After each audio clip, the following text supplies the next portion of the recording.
దేశంలో పడిపోతున్న జననాల రేటు అట భర్తీ రేటు కన్నా తక్కువగా 1.9గా నమోదు. ఆర్థిక పరిస్థితుల వల్లే పరిమిత కుటుంబం, స్థిరంగానే కొనసాగుతున్న యువత జనాభా, పని చేయదగిన వారు 68% మంది, వృద్ధులు 7% మంది. దేశ జనాభా 146 కోట్లుందట. వచ్చే 40 సంవత్సరాల్లో 170 కోట్లకు చేరుకునే అవకాశం ఉందట. ఆ తర్వాత క్రమేణా తగ్గుదల. ఐరాస ప్రపంచ జనాభా నివేదిక 2025లో వెల్లడి. సో ఈ దేశంలో జనాభా ఎంత ఉంది అంటే మనం 100 కోట్ల 120 కోట్ల జనాభా దేశం అంటాం కదా, కాదు. ఈ దేశం 146 కోట్ల జనాభా ఉన్న దేశం. ఇప్పుడు 2027 ఫిబ్రవరి కల్లా జనగణన కూడా కంప్లీట్ కాబోతున్నది.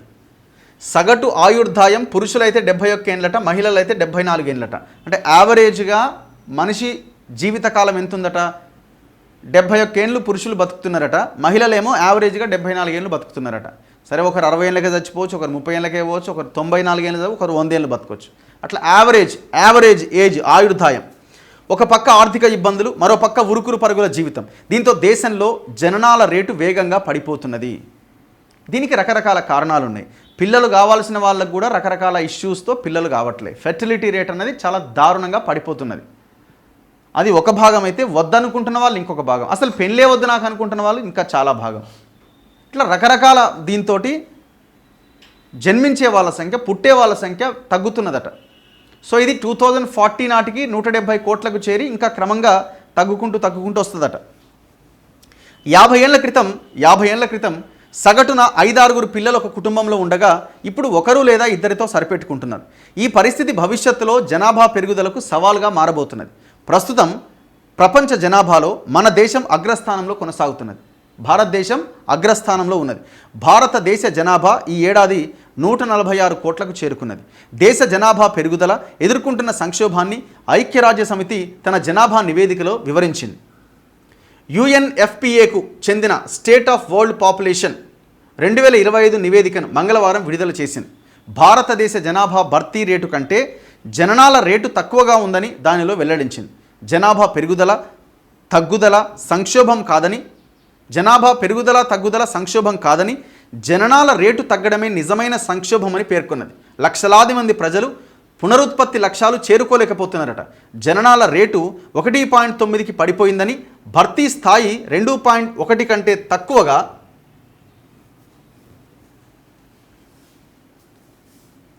ఉందని, అందుకే జనాభా సంఖ్యను కొనసాగించడానికి కావలసిన జననాల రేటులో దేశం లేదని స్పష్టం చేసింది. జననాల రేటు మందగించినా యువత జనాభా మాత్రం దేశంలో గణనీయంగా ఉన్నది.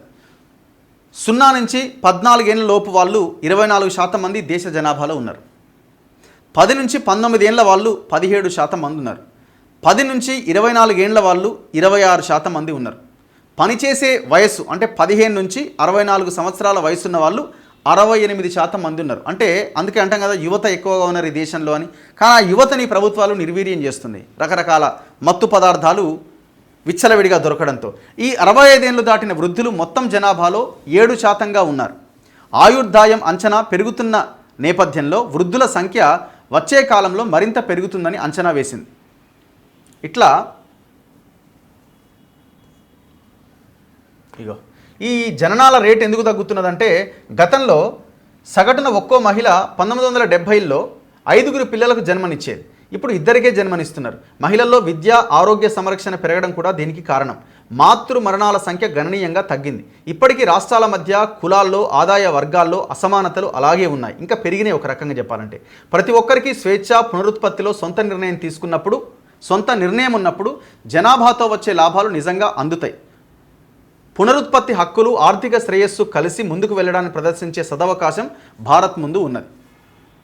సో రకరకాలు ఉన్నాయి ప్రాబ్లమ్స్ ఇందులో. పిల్లలు పుట్టకపోవడం ఒక కారణం. 2025లో ఆయుర్దాయం పురుషులకు 71 ఏండ్లు అయితే మహిళలకు 74 ఏండ్లు. ప్రస్తుతం దేశ జనాభా 146 కోట్ల 39 లక్షలు.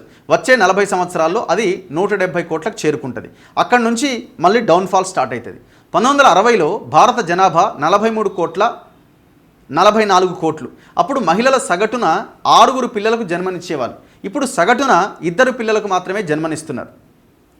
సంతానోత్పత్తికి ఎందుకు వెనకాడుతున్నారో తెలుసుకోవడానికి 14 దేశాల్లో 14,000 మంది నుంచి ఐక్యరాజ్య సమితి అభిప్రాయాలు సేకరించింది. 38% మంది భారతీయులు ఆర్థిక ఇబ్బందుల వల్ల కోరుకున్నంత మంది పిల్లలకు జన్మనివ్వలేకపోతున్నామని చెప్పారు. అలాగే ఉద్యోగ భద్రత లేదని 21% మంది, ఇల్లు ఇబ్బందిగా ఉందని 22% మంది, పిల్లల సంరక్షణకు తగిన సౌకర్యాలు లేవని 18% మంది పేర్కొన్నారు. ఇక అనారోగ్యం కారణంగా 15%, సంతాన సాఫల్యత సమస్యల వల్ల 13%, గర్భిణీ స్త్రీలకు సంరక్షణ లేమి కారణంగా 14% సంతానోత్పత్తికి దూరంగా ఉన్నారు. భాగస్వామి లేదా కుటుంబం ఒత్తిడి వల్ల అనుకున్నంత మందికి జన్మనివ్వలేకపోతున్నామని 19 మంది చెప్పారు.